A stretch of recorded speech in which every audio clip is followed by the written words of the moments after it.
साईराम बेटा, साईराम साईराम। तब तक और बच्चे आ जाएंगे, है ना। और सभी सारे फ्रेंड्स को बोलो टू बी प्रेजेंट, नहीं तो तुम्हारा टेस्ट छूट जाएगा तो फिर दोबारा लेना मुश्किल होगा बेटा, है ना।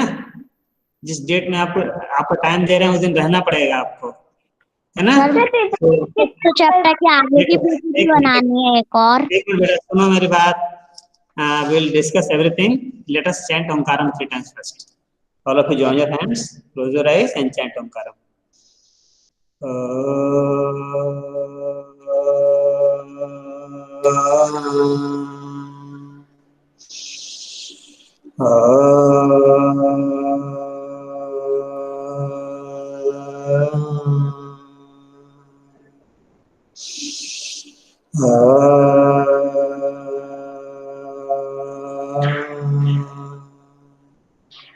Sairam. Yes, बेटा. Now tell me one by one. है ना। फर्स्ट पीपीटी कितने स्लाइड्स की होनी चाहिए? कितने स्लाइड्स की होनी चाहिए PPT? Hardly not more than 10 slides.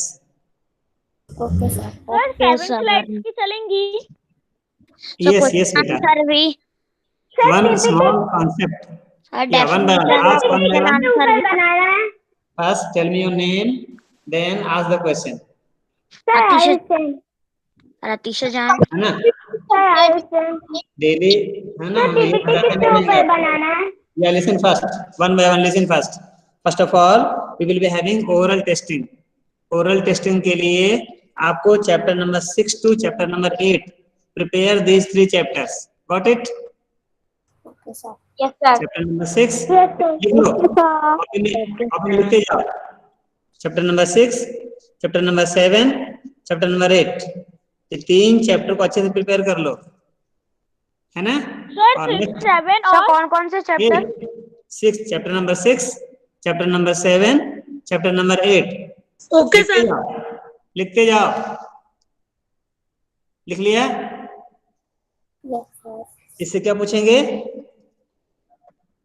Oral testing, oral question होगा, ठीक है। Any doubt? Tell me now. Sir PPT किसके ऊपर बनाना है? पहले 1 मिनट ओरल टेस्टिंग तो पूरा कर लें। ओरल टेस्टिंग में कोई डाउट है? सर आप ओरल टेस्ट में कोई लॉन्ग आंसर भी पूछ सकते? जोर से बोलना बेटा, बहुत देर से बोल रहे हो। क्या बात है? लॉन्ग आंसर्स भी पूछ सकते हो। हैं? सर आप ओरल टेस्ट में लॉन्ग आंसर्स भी पूछ सकते हो। नहीं बेटा, शॉर्ट आंसर ही रहेगा, ओके सर। है ना। ओरल टेस्टिंग में शॉर्ट आंसर ही रहेगा, ठीक है, नॉट लॉन्ग आंसर। और कोई डाउट है तो अभी सुनो, मैं किसी का भी नाम लेकर पूछ सकता हूँ। So next class I think it will be on Thursday. Thursday का होगा ना? Yes yes sir. हाँ, तो be ready all of you for oral questioning. Oral testing के लिए रेडी रहो। ओरल टेस्ट के लिए रेडी रहना सभी लोग। सर ओरल टेस्ट 1 to 9 में कोई से भी चैप्टर से पूछ सकते हो। अभी तुम क्या सुना? तुम सुना ना, इसका मतलब chapter number 6, chapter number 7, chapter number 8, इसी 3 चैप्टर से पूछूंगा। सर पीपीटी के प्रेजेंटेशन के कितने नंबर हैं? पहले भैया ओरल टेस्टिंग पूरा कर लें, रुको ना, बता रहा हूँ। और किसी से भी पूछ सकते हो। Chapter number 6, chapter number 7, chapter number 8, sir in 3 chapter से। Got sir it? आप किसी से भी पूछ सकते हो। हाँ किसी से भी पूछ सकते हो। हाँ, chapter number 6, chapter number 7 and chapter number 8, in 3 chapter से prepare. Chapter number 6, chapter number 7 and chapter number 8। किसी भी लड़के से पूछ सकते हो आप। अरे भैया क्या बता रहा हूँ मैं, ओरल टेस्टिंग में क्वेश्चंस पूछूंगा चैप्टर नंबर 6 या 7 या 8 में से, 3 में से किसी में से भी। नो सर, और बोलो, डाउट है? किसी भी इंसान से मतलब रैंडमली पूछ सकते हो क्या? हाँ जी, हाँ जी, हाँ जी, सबको तैयार रहना है और कैमरा ऑन रखोगे उस समय, जिस समय सवाल पूछेंगे कैमरा ऑन रखोगे। और कोई डाउट है? यार इस बार चीटिंग करने वालों का तो कुछ चलेगा ही नहीं। ओरल टेस्टिंग के बारे में कोई सवाल है तो पूछो। और अब इसमें आप पैरामीटर्स देख लो, है ना, जिन बातों का हम ध्यान रखेंगे पूछेंगे तो, ठीक है। तो कुछ पैरामीटर्स हैं, उसके आधार पर मार्क्स मिलेगा आपको। Of course your answer should be correct, और अगर आप सही आंसर नहीं दे पा रहे हैं तो हम आपको कुछ क्लू देंगे आपको, है ना, कुछ हिंट भी देंगे, कुछ हम एक्स्ट्रा क्वेश्चन पूछ सकते हैं उसी क्वेश्चन में। रट के आंसर दे रहे हो, समझ के आंसर दे रहे हो, इन सब के पॉइंट्स हैं, इन सब के मार्क्स हैं, ठीक है। क्लैरिटी ऑफ कॉन्सेप्ट, तुम्हारा कॉन्सेप्ट क्लियर है या नहीं, लॉजिकल रीजनिंग, तेरे पास रीजनिंग है या ऐसे मतलब कुछ भी आंसर बोल रहे हो, कॉम्प्रिहेंशन समझ रहे हो या नहीं समझ रहे हो। पहले ओरल क्वेश्चनिंग की बात कर लें बेटा, रोज हम इस पर समय नहीं देंगे, आज समझ लो अच्छी तरह से। पहले कोई डाउट है ओरल क्वेश्चनिंग में? No sir. नहीं, ठीक है, तो आगे बढ़ते हैं। अगला है प्रेजेंटेशन, लिख लो प्रेजेंटेशन। आपने देखा होगा, आपको एक सर्कुलर गया था स्कूल से, उसमें टूल्स लिखे हुए हैं, है ना, देखा है? यस हाँ, सब लोग देख लेना। हाँ, प्रेजेंटेशन में आपके पास दो ऑप्शन है, either you can do power point presentation और you can explain any scientific concept by small activity, जिसको हम बोलते हैं designing experiment. You can design small experiment and you can explain that, ठीक है बेटा। तो या तो पीपीटी बनाओ और एक्सप्लेन करो, या छोटी सी एक्टिविटी करके दिखाओ, जैसे मैंने पिछली बार ही बताया था, है ना। सर पीपीटी कौन से टॉपिक पे बनाना है? पीपीटी बनाना है chapter number 6, chapter number 7, chapter number 8, या अगर आपकी मर्जी है तो इसके आगे का chapter number 9, chapter number 10, chapter number 11, लेकिन आपको समझाना पड़ेगा पूरा, तो आपको समझ होनी चाहिए, क्योंकि वाइवा होगा उसमें, आपसे हम क्वेश्चन भी पूछेंगे कुछ, ठीक है। तो चैप्टर नंबर 6, 7, 8 या उसके आगे का कोई भी चैप्टर से ले सकते हो topic. Any doubt? No sir. या सर इस बार सुनो, डिस्क्रिप्टिव पेपर होगा? नहीं होगा, नहीं, नो, बिग नो। और सर बोलो दो बार। सर जो भी हम लोग आप कह रहे हो, अगर कोई एक्टिविटी करके दिखाना है, वो हाँ, हमारी बुक से होना चाहिए या फिर बाहर से भी कुछ ले सकते बाहर से भी ले हैं? सकते हो, लेकिन समझ लेना पहले बेटा। अगर आपको कुछ हेल्प चाहिए तो मुझसे हेल्प ले सकते हो पहले। जिस दिन डेमोन्स्ट्रेट करोगे उस दिन आपको पूरी तैयारी के साथ करनी है, ठीक है। Okay sir. सर हाँ जी, हाँ बोलो बेटा, डाउट सर बोलो। थर्सडे को ही दिखाना है क्या? हाँ जी, सर प्रेजेंटेशन क्या थर्सडे को दिखाना है? नहीं, थर्सडे को ओरल टेस्टिंग है। Okay sir. सर आप थर्सडे से रोज ओरल टेस्ट लोगे?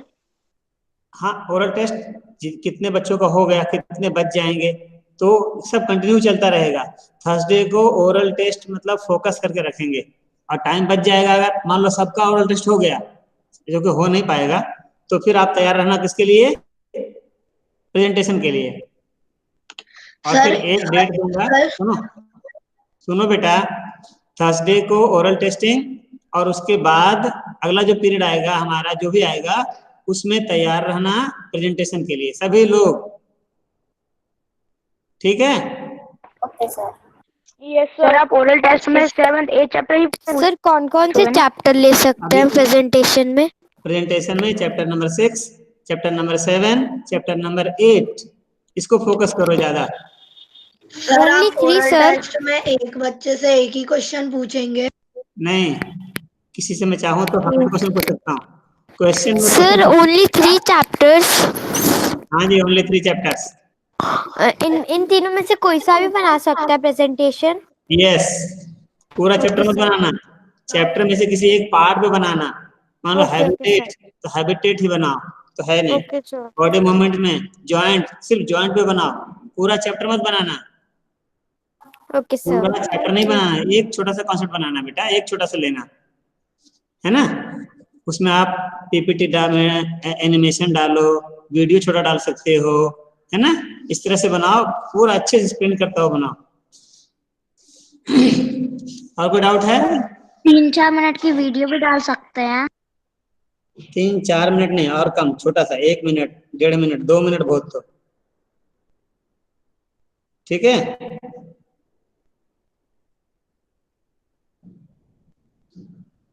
Anything else? अभी सारा डाउट पूछ लो बेटा, सर टाइम। हाँ सर हमारा गूगल फॉर्म वाला भी टेस्ट होगा? हाँ जी, वो 20 मार्क्स का होगा। गूगल फॉर्म से 20 मार्क्स का टेस्ट होगा। सर वो सर कब वो होगा? होगा? वो भी उसमें होगा, आएंगे। मेरी बात सुनो बेटा पहले। वो भी होगा chapter number 6, chapter number 7, chapter number 8, इन तीनों से ही होगा गूगल फॉर्म का। सर उसमें क्या क्या क्वेश्चंस होंगे? Multiple choice questions, MCQ, okay sir. ठीक है।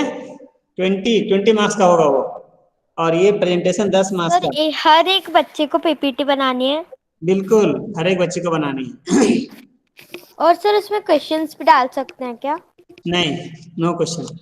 पीपीटी या यू कैन डिजाइन एक्सपेरिमेंट, या एक्सपेरिमेंट करके दिखा सकते हो, दोनों में से जो तुमको अच्छा लगता है वो करो। पीपीटी दिखाओ प्रेजेंटेशन में, या एक्सपेरिमेंट प्रेजेंट करो, जो तुम्हें अच्छा लगता है वो करो। क्लियर है?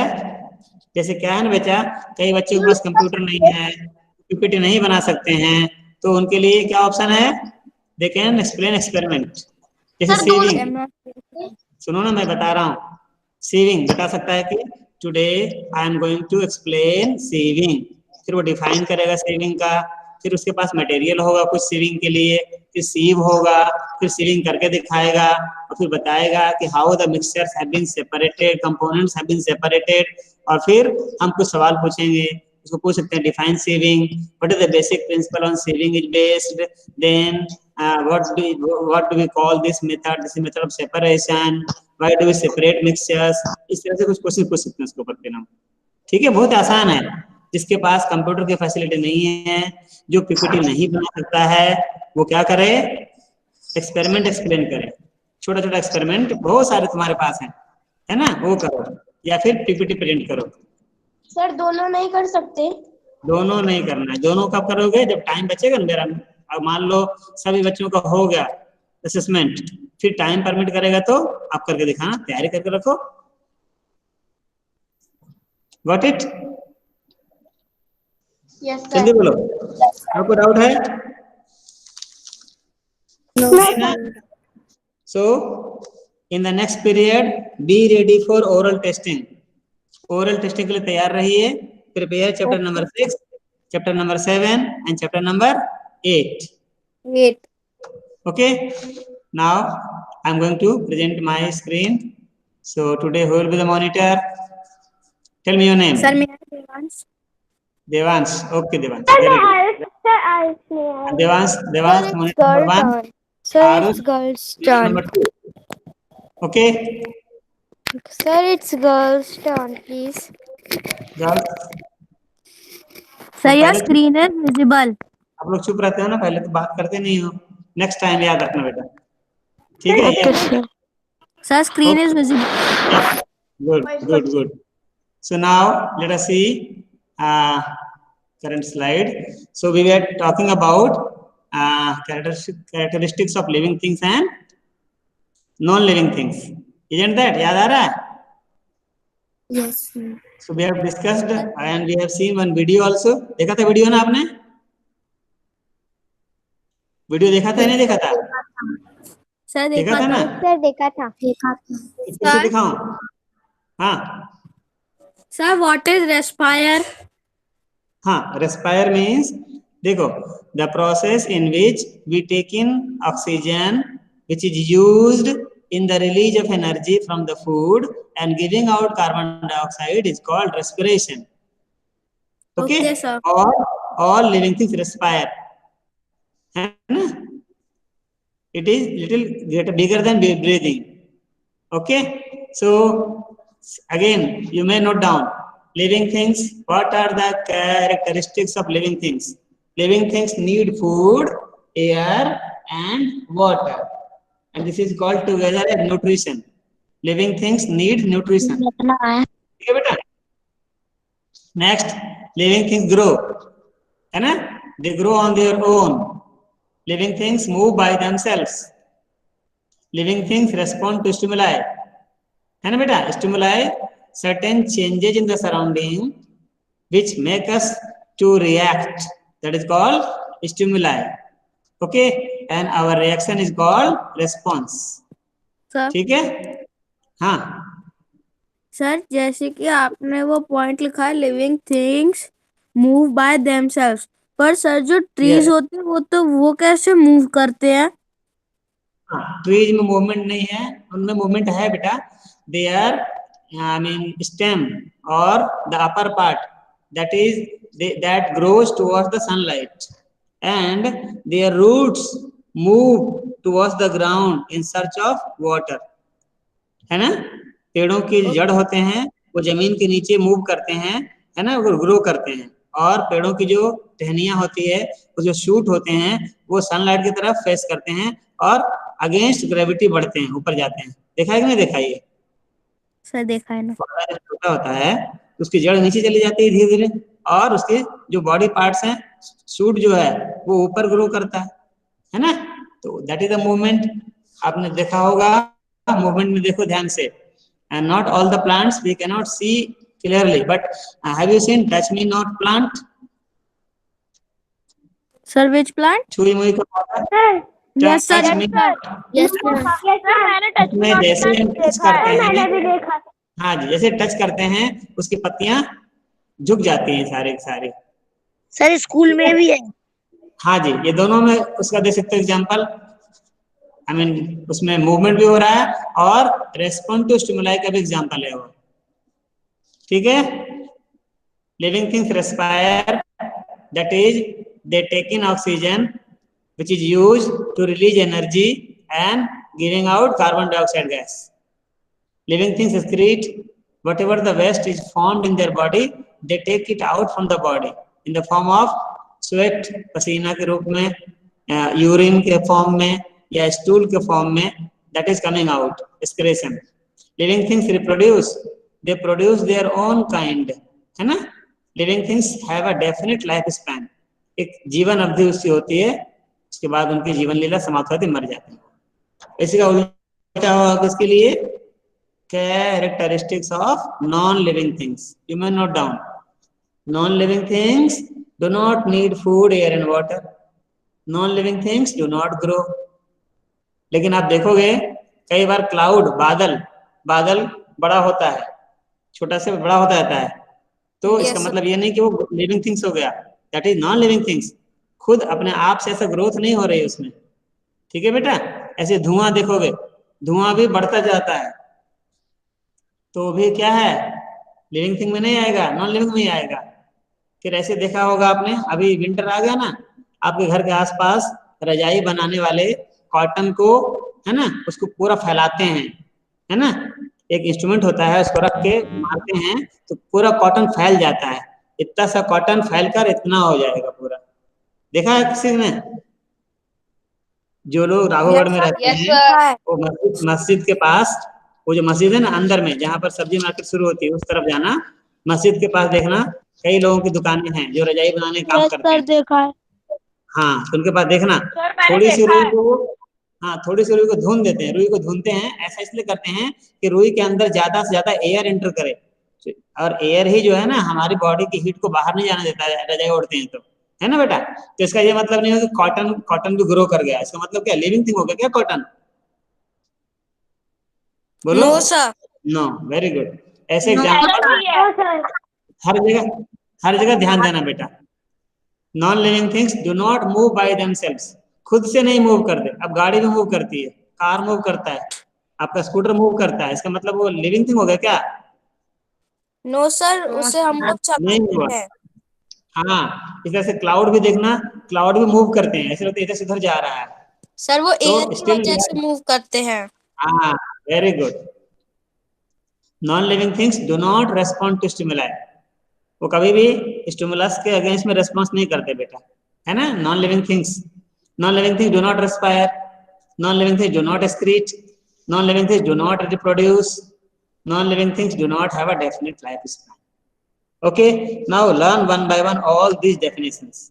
ठीक है, न्यूट्रिशन लिखते जाना, न्यूट्रिशन डाउट है लिखते जाना इसको। हाँ बोलो। सर, मशरूम भी क्या नॉन लिविंग थिंग होता है? Mushroom is living thing. Mushroom is a plant. It is a non-green plant. ठीक है, mushroom it take nutrients from the soil in the form of solution. It grows at the places where decomposition of dead bodies of plants and animals take place. So it is a type of plant, non-green plant है बेटा ये, है ना? It has, इसमें mushroom में nutrition होता है, मगर न्यूट्रिशन जो है ना, एक मिनट बेटा, हाँ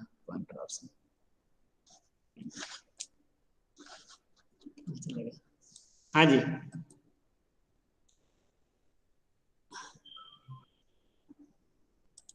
मशरूम में आप देखोगे न्यूट्रिशन जो है ना, पहले हम दो पार्ट में बांटते हैं इसको। एक को बोलते हैं ऑटोट्रॉपिक न्यूट्रिशन। ऑटोट्रॉपिक, इसमें क्या होता है, green plants prepare their food own, वो खुद से बना लेते हैं, ऑटोट्रॉपिक न्यूट्रिशन। ठीक है, दूसरा होता है हेट्रोट्रॉपिक, वो अपना फूड खुद नहीं बनाते, they depend on plants directly और इनडायरेक्टली, हेट्रोट्रॉपिक। सर वो इनडायरेक्टली कैसे लेते हैं? जैसे देखो, अब कोई जो है कार्निवोर है, तो कार्निवोर क्या खाएगा, फ्लेश खाएगा। मान लो एक लायन है, तो लायन क्या खाएगा, गोट को खाएगा, लेकिन गोट ने किसको खाया, डियर, हाँ ग्रास, ग्रास खाया। तो ग्रास अगर नहीं होता तो डियर नहीं बचता, डियर नहीं तो फिर लायन नहीं रहेगा। सो अल्टीमेटली इनडायरेक्टली एनर्जी कहाँ से आई, है ना, प्लांट से आया ना बेटा, दूसरे इंसान से। और प्लांट के पास भी कहाँ से एनर्जी आती है, सन के पास से। सन से आती है। Good, so sun is the ultimate source of energy, है ना बेटा।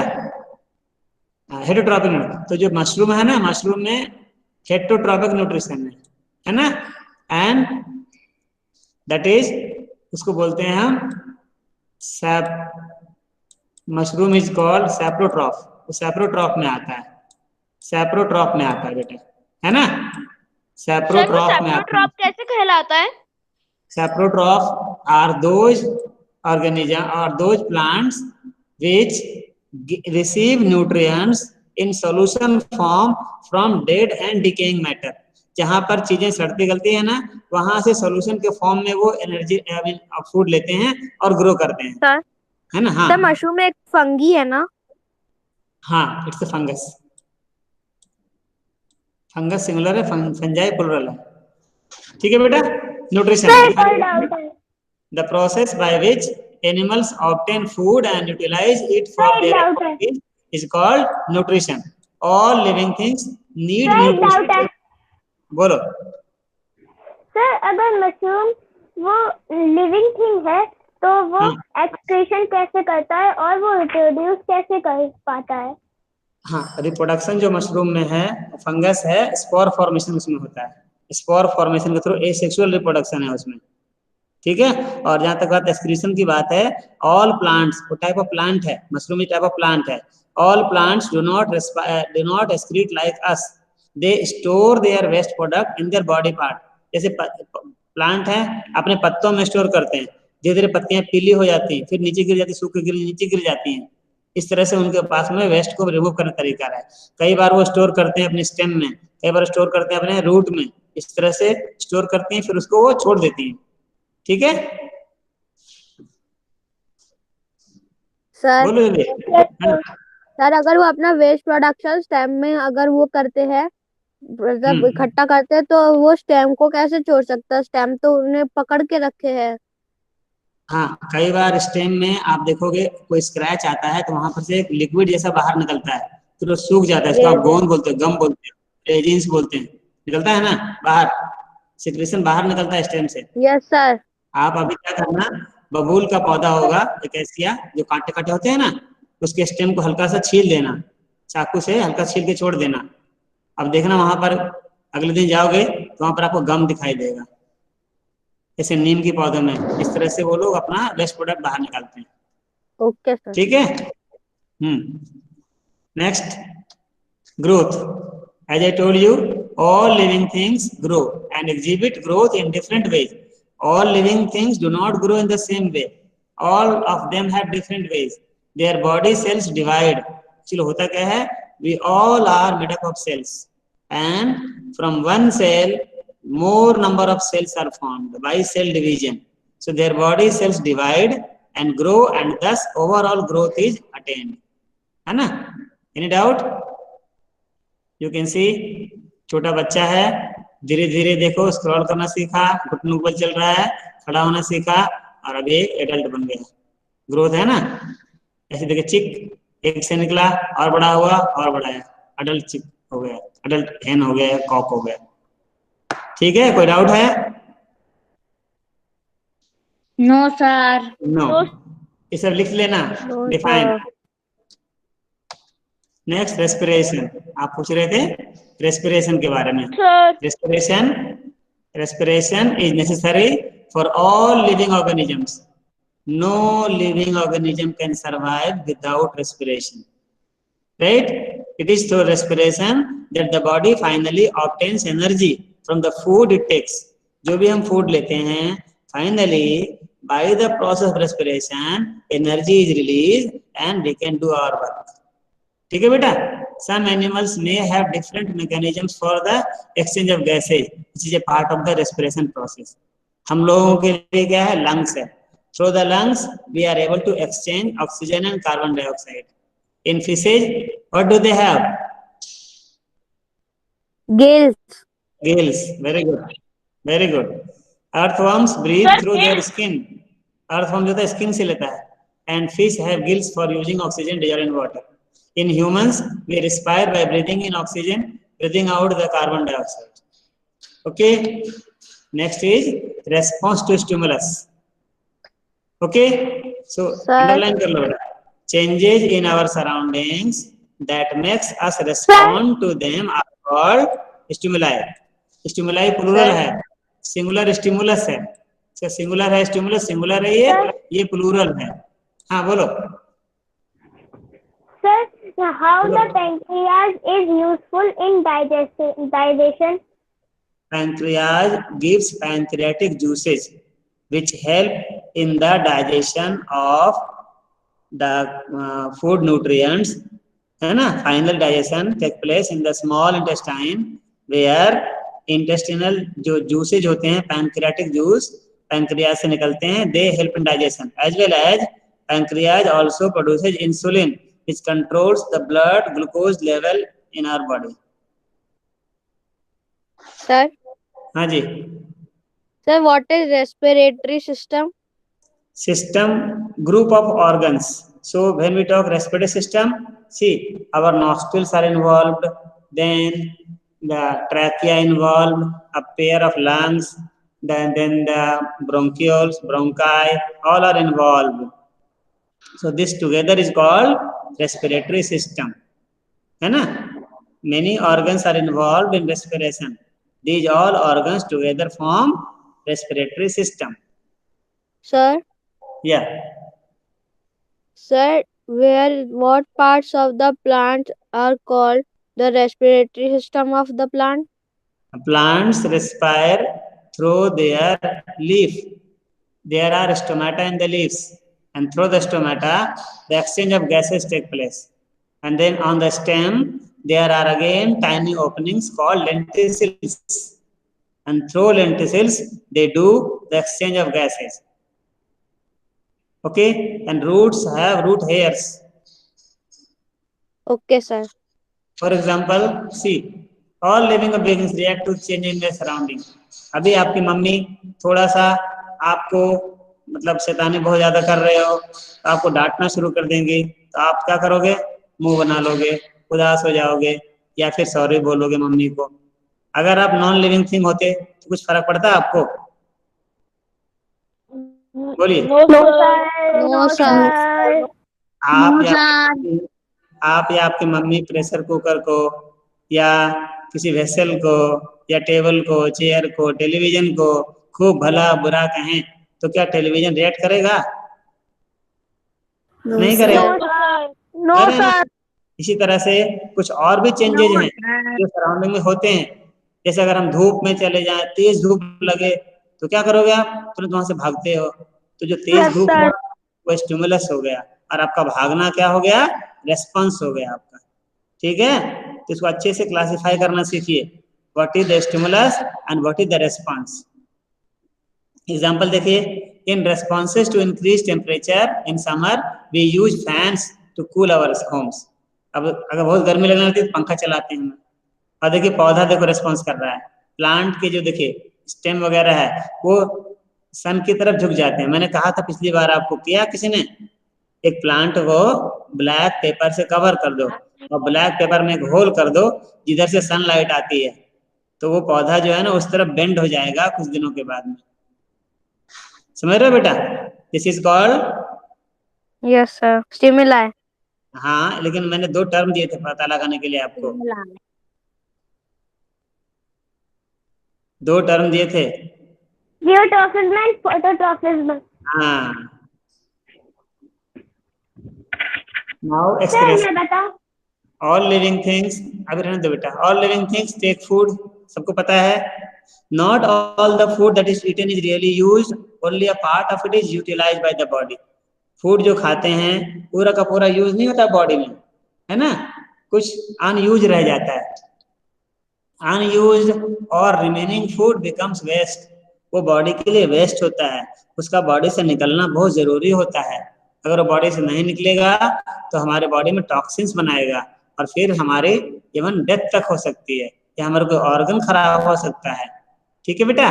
And needs to be excreted means taken out. Excrete मतलब taken out. Our body also produces some waste like urea in other life processes which we take out through our urine. Living organisms get rid of all these waste. Get rid of मतलब बाहर निकालना, and the process is known as excretion. The process is called excretion. ठीक है बेटा? Movement देखिए, movement हमने पढ़ा था। Living things move, non living things do not move. Animals move from one place to another and also show other body movements. That is, they show both movement as well as locomotion. Plants are generally anchored in the soil, so they do not move from one place to another. However, various substances like water, minerals, and the food synthesized by the plants move from one part to other. वो उसके दूसरे part से part जाता है ना? जैसे देखिए आप, जो फूड बनता है लीफ में, लेकिन वो फूड कहाँ तक जाता है? रूट तक जाता है बेटा। Root absorb water and mineral, और वो मूव करते करते कहाँ तक जाता है? पूरे प्लांट में जाता है, पूरी लीफ जाता है। मूवमेंट है या नहीं है प्लांट में? आप बोल रहे थे ना मूवमेंट नहीं होता प्लांट में, है ना मूवमेंट? लोकोमोशन Yes, नहीं sir. है। प्लांट हमारी तरह, मैं अभी स्कूल में हूँ, यहाँ से मैं घर चला गया, लेकिन कोई पौधा स्कूल वाला है वो घूमते घूमते मेरे घर तक नहीं आ पाएगा। However, plants also show other kinds of movement like the opening and closing of flower buds. आपने देखा होगा जब फ्लावर पहले बर्ड होता है तो धीरे धीरे ओपन होकर पूरा फ्लावर बन जाता है। ये मूवमेंट नहीं है क्या? सर है ना? है। खुद से हो रहा है, उसके अंदर से हो रहा है, और मैकेनिज्म है proper. Okay, last Yes, sir. Sir एक और तरीके से होता है सर। सर लेकिन वो मूवमेंट हमें दिखता नहीं है सर। वो रूट जब वाटर एब्जॉर्ब करती है सर, वो वाला मूवमेंट। हाँ, very good. Now last part is reproduction बेटा। रिप्रोडक्शन आप देख रहे हो, पहले बर्ड ने एग दिया, एग से चिक निकला, चिक के दो खाना खिला रही है, धीरे धीरे वो बड़ा होकर के बर्ड बन जाएगा। ये देखिए डॉगी अभी कुछ दिनों में देखना आपके आसपास, आप गली मोहल्ले में छोटे छोटे पिल्ले घूमते मिलेंगे आपको। वो पिल्ले बड़े होकर फिर डॉग बन जाते हैं। इस तरह बिल्ली के बच्चे दिखाई देंगे सर आपको। एग का शेल काय का बनता है? गाय का छोटा बछड़ा है, बड़ा होकर ये भी गाय या बैल बनेगा। या सर एग का शेल किस मटेरियल से बनता है? Calcium carbonate.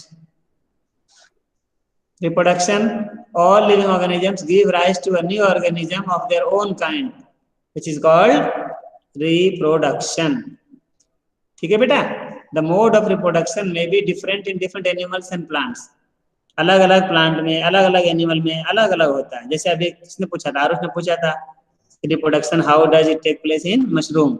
It's an alga, sorry, it's a fungus, and fungus reproduce by spore formation. Some animals produce their young ones through eggs. Some animals give birth to their young ones. जन्म देते हैं बच्चों को. Plants produce seeds which germinate into new plants. Seed देखने में लगता है तो dead है, non living है. Is a seed non living thing? The seed is a living thing because when we है ना बेटा? उसके अंदर एम्ब्रायो होता है, that is baby plant. Every seed has a baby plant called embryo, जो उसके अंदर होता है, और वही एम्ब्रायो डेवलप होता है. बस सीड क्या है? गहरे नींद में सोया होता है, डीप स्लम्बर में होता है. सर सीड उसके 4 गुड फ्रेंड्स हैं. सारे जब मिलते हैं तो सीड जर्मिनेट करता है. यस, बोलो.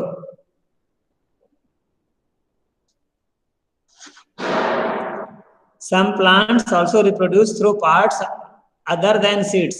जैसे आपको रोज लगाते हो तो स्टेम कटिंग लगा देने से रोज निकल जाता है. पोटैटो का स्टेम लगाते हैं, पोटैटो निकल जाता है. ऐसे गार्लिक, अनियन, इनकी सीड की जरूरत नहीं पड़ती है ना? They grow from their old plant parts. आपके घर में ब्रायोफिल्मो का प्लांट होगा जिसके पत्तों से नए पौधे निकल आते हैं, है ना? देखा होगा आपने. Yes sir. नहीं, तुलसी में तो बेटा सीड गिरता है. तुलसी का सीड से होता है. तुलसी के जो फ्लावर आता है, फ्लावर में सीड बनता है. आप जो तुलसी के जो फ्लावर सूख जाएगा ना, उसको मसल के देखना, आपको तुलसी के सीड निकलेंगे उसमें बारीक बारीक. ठीक है? जैसे a part of potato with a bud grows into a new plant, है ना? So all together we have covered this chapter. So whenever we'll take time, we'll do assessment. तो उसको क्वेश्चन दिखाएंगे, आपको पूछेंगे, और we'll see the questions at the chapter end. ऐसे आप अपना क्वेश्चन आंसर कर लेना टाइम निकाल के. अभी आप क्या करो? Prepare for your assessment number 2. Let me come back. Okay sir. Assessment number 2 की तैयारी करनी है अभी आपको. Let me stop presenting. हाँ, still if you have any doubt regarding assessment then you can ask me. Hope I have explained everything. और सारे बच्चे जो absent हैं sir long answer type question आएंगे उनको क्या? बताइए. हाँ जी, जोर से बोलो. Sir long answer type question आएंगे क्या? नहीं बेटा, ओरल क्वेश्चनिंग, शॉर्ट आंसर ही क्वेश्चंस होंगे. हाँ, सर वेरी शॉर्ट. आप समझ पा रहे हो या नहीं समझ पा रहे हो उसके लिए मैं उसमें और क्वेश्चन पूछता जाऊंगा. That is, देखो, science says discovery not only lies in answering the question but questioning the answer. आप क्वेश्चन का आंसर दोगे, फिर आंसर से मैं कुछ क्वेश्चन पूछ सकता हूँ आपको, to know whether you understand it or not. That is comprehension के मार्क्स मिल जाएंगे. अच्छा, मैंने क्वेश्चन पूछा तो पूछोगे सर प्लीज रिपीट, तो इसके मार्क्स कट जाएंगे आपके. इसको कहते हैं attentiveness, whether you are attentive और नॉट. और किसी का भी नाम पूछ सकता हूँ कभी भी क्वेश्चन पूछने के लिए, और फिर उसने रिप्लाई नहीं दिया तो उसके अटेंटिवनेस के मार्क्स चले जाएंगे. तो we have certain parameters, whether you are attentive और not, whether you listen the question properly और नॉट, ये लिसनिंग आपकी होती है प्रॉपर की नहीं होती है, देन क्लैरिटी ऑफ कॉन्सेप्ट है कि नहीं, आप आंसर देते हो that is based on logical reasoning और नॉट. ये सब के मिलाकर आंसर मार्क्स मिलेगा. सिर्फ क्वेश्चन पूछा, आंसर बता दिया, इसके ही मार्क्स हैं. या हमसे 2 सवाल पूछा, किसी 4 सवाल पूछा, किसी 10 सवाल पूछा, इट डजंट मैटर, है ना? ये मैटर करेगा to check all these parameters. तो कितने सवाल पूछेंगे इसका कोई रिलेशनशिप नहीं इससे है. समझ में आ रहा है बेटा? एक क्वेश्चन कितने मार्क्स का होगा? तुम्हारा बॉडी लैंग्वेज, मैंने क्या कहा, एक क्वेश्चन का कितना मार्क्स है ऐसा नहीं है. एक क्वेश्चन का आपने आंसर दिया मगर आपने रट के आंसर दिया तो 0 मार्क्स मिलेगा. आपने समझ के आंसर दिया उसके लिए मैं एक्स्ट्रा क्वेश्चन पूछूंगा उसमें, तो फिर आपको उसको फुल मार्क्स मिल जाएंगे। बात समझ में आ रही बात? ये टेस्टिंग सिर्फ मार्क्स देने के लिए नहीं है, ये टेस्टिंग लर्निंग के लिए है। आपने लर्न कितना किया, आपने सीखा कितना, समझा कितना, सर इसमें पास इसकी फेल परख होगा? करने के लिए, सिर्फ मार्क्स देने के लिए नहीं है। पास फेल के लिए चिंता सर ही नहीं इसके करनी है मार्क्स बेटा। जुड़ेंगे? सर इसमें आपको पास चिंता फेल की होगा? आपको रिपोर्ट कार्ड मिलेगा एक, अभी रिपोर्ट कार्ड मिला था। सर इसके एनुअल Yes, पेपर sir. में मार्क्स जुड़ेंगे? अभी गवर्नमेंट से ऑर्डर मिलेगा जोड़ने को तो जोड़ देंगे, है ना। वी आर वेटिंग फॉर, पता है ना पैंडेमिक चल रहा है अभी, तो पैंडेमिक के हिसाब Yes, से जो sir. भी हमें डिसीजन लेना होगा वो डिसीजन लेंगे। अभी आपका क्या काम है बताओ? सर पढ़ना। पढ़ना और असेसमेंट में सर पार्टिसिपेट पढ़ना। करना, है ना। जैसे असेसमेंट में पार्टिसिपेट करो, अच्छे से पूछो। आप तो फील फ्री, रिलैक्स रहो बेटा, रिलैक्स रहो। कंप्लीट द चैप्टर, अच्छे से प्रिपेयर करो और डिस्कस करो टीचर से। जैसे मैं कितना आपसे सवाल पूछता हूँ, आप जवाब देते हो ना बीच बीच में, तो ऐसे इंटरेक्शन करोगे, पूछोगे, तो सर्टेनली आप अच्छे बच्चे बनोगे, अच्छा रहेगा आपका, सब कुछ अच्छा रहेगा बेटा, right. So hopefully next class B ready for your oral questioning all of you. मैं किसी का भी नाम रैंडमली पूछ सकता हूँ, और मैंने बताया कई पैरामीटर्स हैं उसमें, एक अटेंटिवनेस है, वेदर यू आर अटेंटिव और नॉट, ओके। और कई बार मैं जल्दी क्वेश्चन पूछ दूंगा, आप बोलो सर समझ में नहीं आया, क्या बोला आपने, क्वेश्चन सुना ही नहीं पड़ा। तो ये सब आपको ध्यान रखना है इस बातों का, ठीक है बेटा। और कोई डाउट है तो बोलो जल्दी से। यस सर जो हमारा डेमोन्स्ट्रेशन होगा वो हम हाँ पिछले चैप्टर से भी कर सकते हैं? हाँ, उसमें कर सकते हैं बेटा, नो सर। ठीक है। Okay sir. और कोई डाउट है? नो है सर। ना। हम लोग देखो, हम लोग तो आगे पढ़ रहे हैं बेटा, चैप्टर नंबर 9 भी हमारा पूरा हो गया, जबकि हम चैप्टर नंबर 8 तक ही प्रिपेयर करना आपको है ना। ओके सर डॉगी की फीमेल को क्या कहते हैं? Okay sir. हाँ जी, सर डॉगी की फीमेल को क्या कहते हैं? बिच बोलते हैं, BITCH, बिच, ओके बिच सर। बोलते हैं। और हाँ, एक और देखो, रेस्पॉन्स टू स्टिमुलाई का एग्जांपल, आपका जो पेट डॉग होता है, आप उसको खाना देते हो तो क्या करता है, अपनी पूंछ को हिलाने लगता है, हिलाता है ना, यस सर। प्यार देने के लिए हिलाता है। तो आपने फूड दिया डॉगी को, ये हो गया स्टिमुलस, उसका पूंछ हिलाना क्या हो गया, रेस्पॉन्स हो गया, उसका रेस्पॉन्स टू स्टिमुलस हो गया, है ना। ऐसे ढेर सारे एग्जांपल ढूंढिएगा आप लोग, प्लांट से भी और एनिमल से भी, okay. So should we conclude by chanting shanti path? Yes बेटा, स्टार्ट। शांति शांति शांति। यस बेटा, Sai Ram, you may leave one by one. Sairam sir, thank you sir. Sairam and thank you sir. Bye sir. Anyone who has to ask question, you can stay here, and you can ask me also.